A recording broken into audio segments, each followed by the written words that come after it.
you guys. I am back to continue our conversation about perimenopause. More specifically, what actually has worked for me to help alleviate a lot of the symptoms I mentioned in the last video. So if you haven't seen that video yet, I'll link it. I think it's going to come up on this side.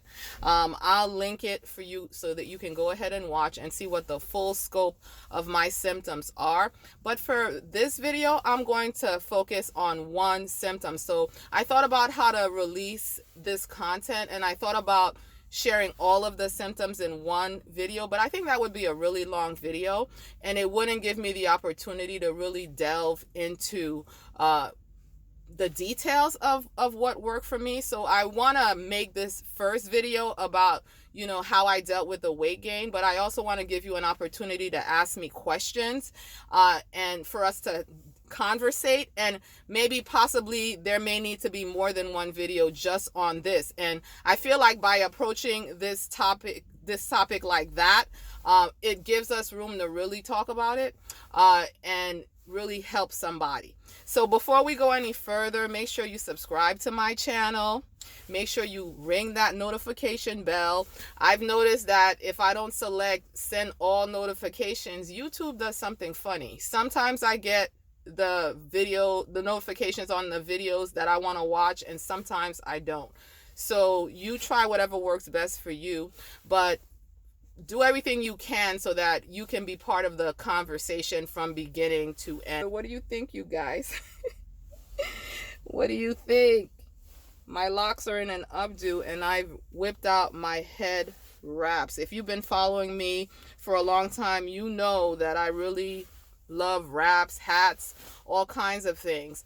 And I'm sick and tired of winter, you guys. And it's cold out here and I didn't want to whip out a knit hat. So this is what I came up with. It's bold.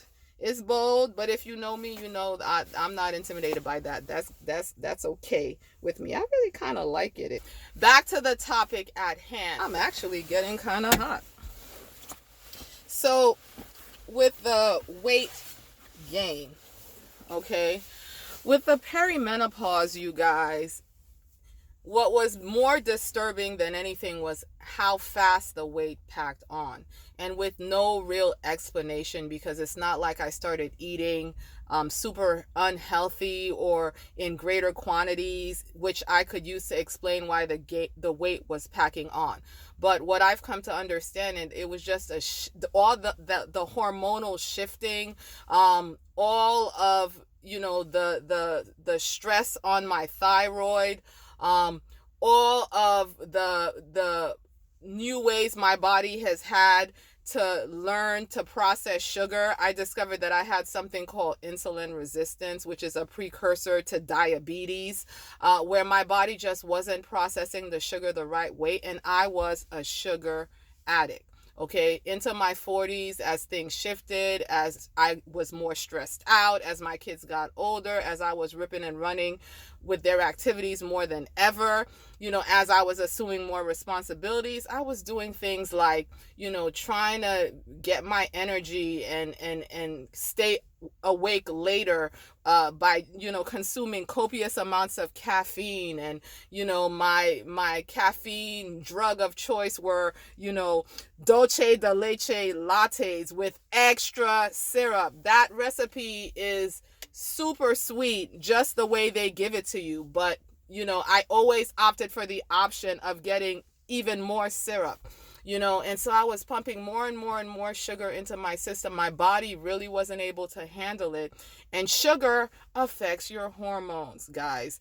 My hormones were already out of whack with the perimenopause, and the sugar was affecting my hormones. And so you got my gut that's not digesting things the way it's supposed to digest them. And then sugar making my hormones go all over the place. So when I introduced intermittent fasting, it was almost like bringing rules into a situation where there were no rules, So If you're interested in intermittent fasting, I have an intermittent fasting playlist that shares the whole history of, how I started doing it and the process I came to, and, what protocol I use. So I'll link that for you if you're interested, because I won't have time to go into that in detail here. But enough to say that the order that it introduced for me was it actually gave my body long periods of time where I wasn't, introducing stuff into my body, and my body could just rest and work, on what it had been given, and my hormones could just level out, and once my hormones leveled out, and, I also reduced the amount of carbs in my diet, and I, you know, explored the ketogenic diet. And I'm sure if you've been doing any kind of research, that it's a high fat, moderate protein, extremely low carb diet. I can't remember exactly. I think you have to eat lower than 30 grams of carbohydrates every day in order for you to get your body to stop depending on glucose for an energy source and start depending on fat for an energy source. So the reason I was holding on to all of that weight is because I pumped my body so full of sugar that my body would just use the extra sugar it needed for energy, and it wouldn't touch the fat that I was physically carrying around on my body. Okay. And so by lowering the carbs and by not by doing intermittent fasting, where there were periods of time when I wasn't introducing more fuel to my body, what it did was it forced my body to burn the fat that I was already carrying around. Okay. And it also caused my hormones to calm down because, I didn't have the insulin spiking all the time, sending my hormones out of whack. Okay, you guys, and I may not have all the terminology and all the science down quite perfectly. Check out Eric Berg's channel on YouTube.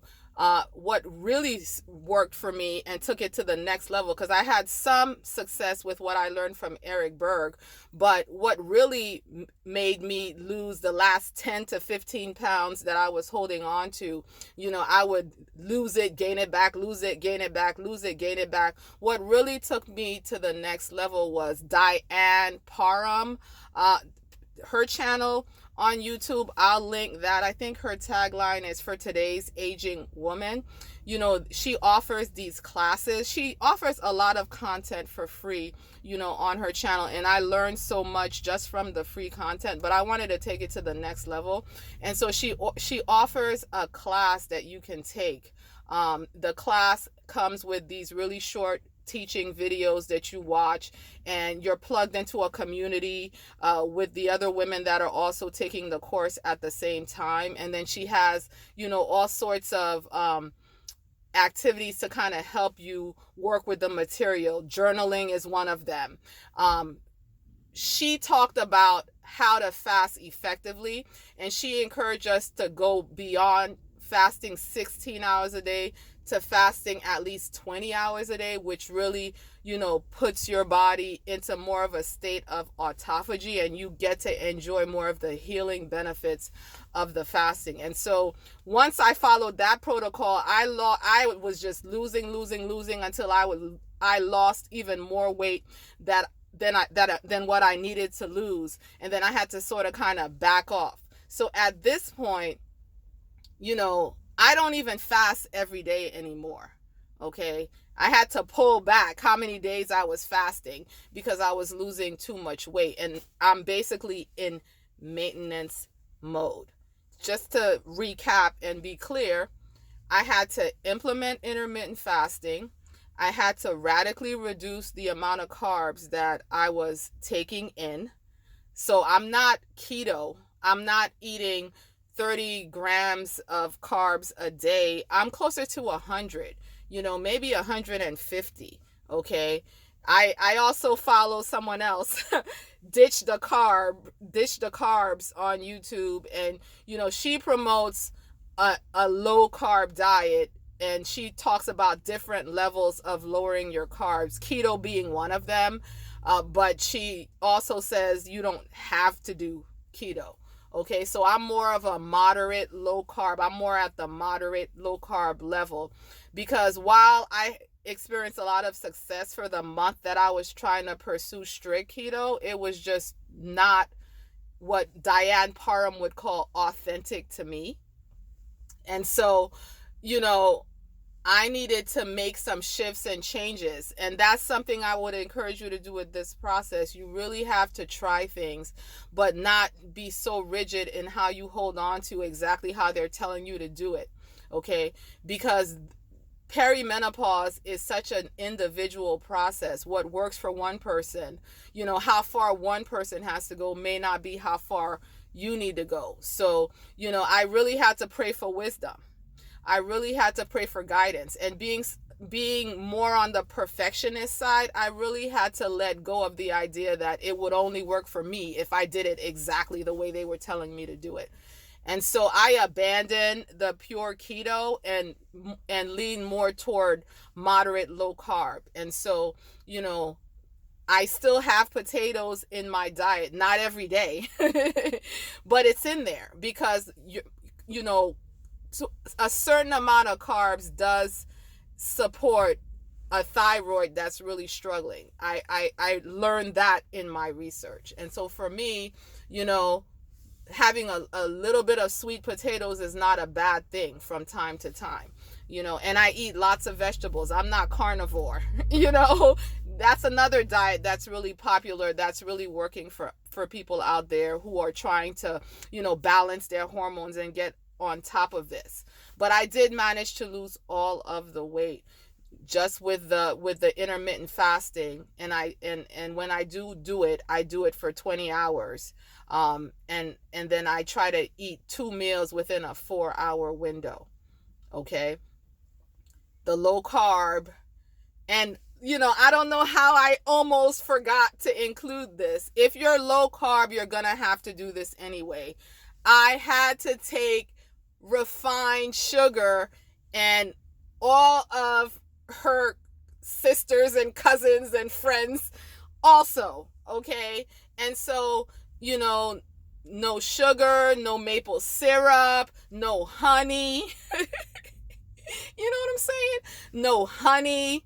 Okay, I had to take all of those things out of my diet, okay, in order for me to balance my hormones and get the insulin resistance under control and settle things down, and it's been super successful, you guys. I mean, look at my skin. Like, part of all the hormonal fluctuations was the adult acne that I've been dealing with, for all of my 20s and all of my 30s and part of my 40s. Okay, so this all started for me at age 40. I am 47 now. And so